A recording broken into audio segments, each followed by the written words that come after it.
come to the right place if you're looking for the most comprehensive open guide to Solana available. This is the definitive resource for anyone interested in learning more about Solana, whether you're an experienced investor, a novice, or just curious. This video is focused on teaching you everything you need to know about the Solana ecosystem so that you can join in on the fun.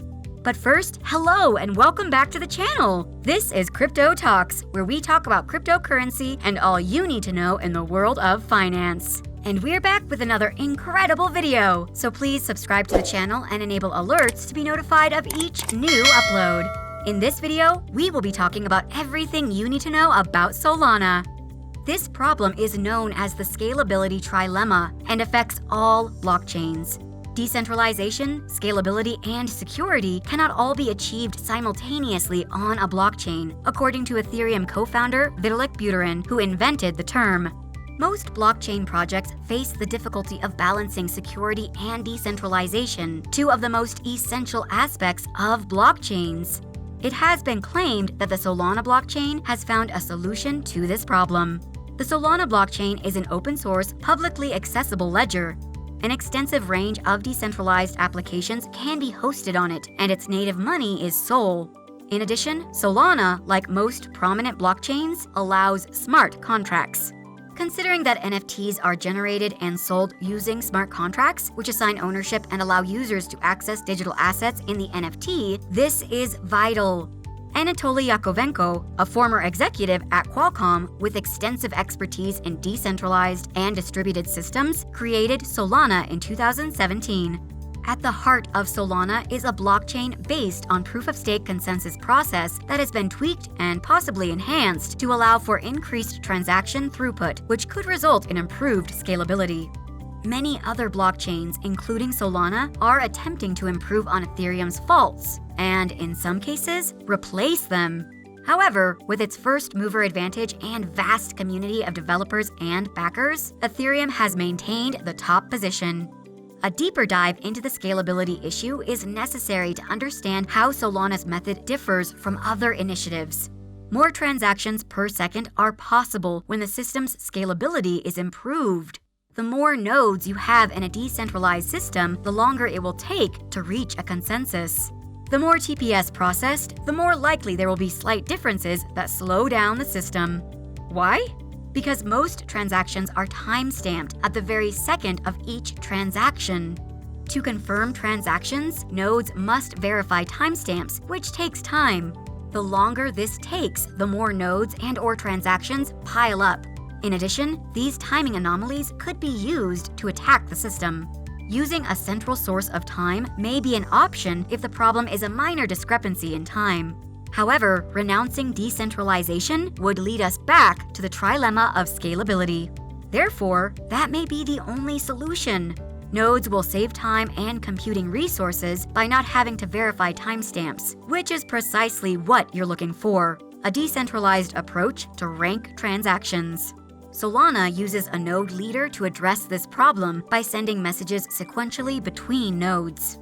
In this approach, a sequence of transactions can be constructed even without a centralized time source. Increased throughput is achieved by reducing the workload on the nodes. Solana accomplishes this by hashing a transaction output and utilizing this as the input for the next transaction, forming the chain of transactions.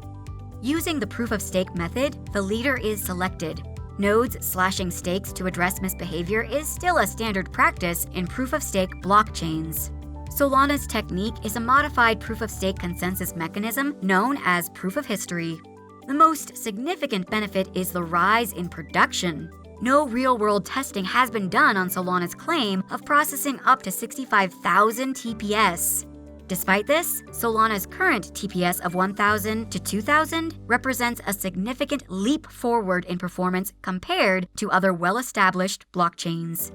Well, hello there! We've made it halfway through our discussion, and we sincerely hope you've enjoyed it thus far. If you have, please give us a thumbs up and turn on notifications to be notified of new uploads. Cryptocurrency exchanges are the most common method of purchasing and selling digital currency. It is possible to buy and trade various cryptocurrencies on a crypto market, including Sol, Ether, Bitcoin, and Dogecoin. In many ways, they resemble traditional stock markets and brokerage businesses, except that customers are trading cryptocurrencies rather than equities. For example, every major centralized crypto exchange, such as Gemini, Coinbase, and FTX, allows you to purchase and sell SOL. A crypto broker is an additional option to consider. As an intermediary between the user and the Bitcoin markets, these services are centralized providers. Consequently, customers aren't trading with one another based on the most recent price movements in the market. Instead, the broker decides the price. As a rule, advanced users should work with a broker. Having a wallet in place is required before you can begin constructing your own NFT on Solana. To effectively mint the token, you'll need to pay a fee. Next, prepare another wallet address so that you can send your NFT somewhere else once it has been established. If you're transferring the NFT to yourself, you can create an additional wallet, or you can receive the recipient's address from someone else. Finally, you'll need to ensure that the Solana network is connected and that you have a command line and terminal installed on your PC. Now it's time to get started once everything is in place. Determine what kind of NFT you want to make before you begin. That's the easy part. Next, consider whether or not you want to make a one-of-a-kind piece or an edition. One-of-a-kind NFTs can only be purchased once. Each of these is unique because there is only one of each. On the other hand, an unlimited number of NFTs can be contained inside an edition. A professional artist may be needed to help you design your NFT photos. Make sure that you have a variety of traits that can be randomly created to ensure varying levels of rarity in your collection. To mint NFTs on the Solana blockchain, you can build your own metadata JSON file, hire a developer, or use a no-code option. Designing and launching NFTs on Solana can be made more accessible by various tools, smart contracts, and other infrastructure. The usefulness of Solana NFTs is what differs the most from Ethereum NFTs. Compared to Ethereum, Solana does not have the same high fees and requires developers to master a more difficult scripting language, which makes it the perfect chain for experimentation.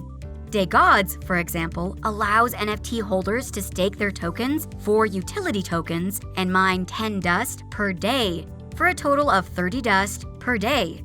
Dead God holders can mine 30 dust per day after converting their DayGod to a dead god. Some outstanding PFP initiatives have worked hard to cultivate some of the most vibrant Web3 communities. For example, the proprietors of Solana Monkey Business Gen 2 founded Monk DAO, Solana's first NFT decentralized autonomous organization. Monk DAO places a strong emphasis on building a sense of belonging among its users by hosting frequent events and launching original projects. It was at 235 SOL at the time of this writing. We can't wait to see what amazing initiatives emerge now that the NFT industry is spotlighting this emerging ecosystem. Because it's impossible to talk about Solana without also bringing up Ethereum, we'll provide a side-by-side comparison of the two in the final segment of this video, particularly the speed, community, and applications. Solana's speed is unquestionably superior to Ethereum's.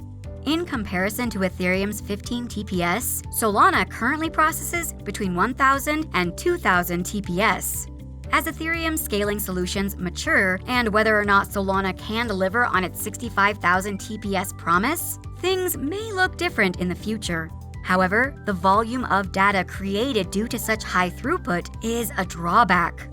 Solana would generate 4 petabytes of data every year at maximum capacity, significantly raising participation hurdles.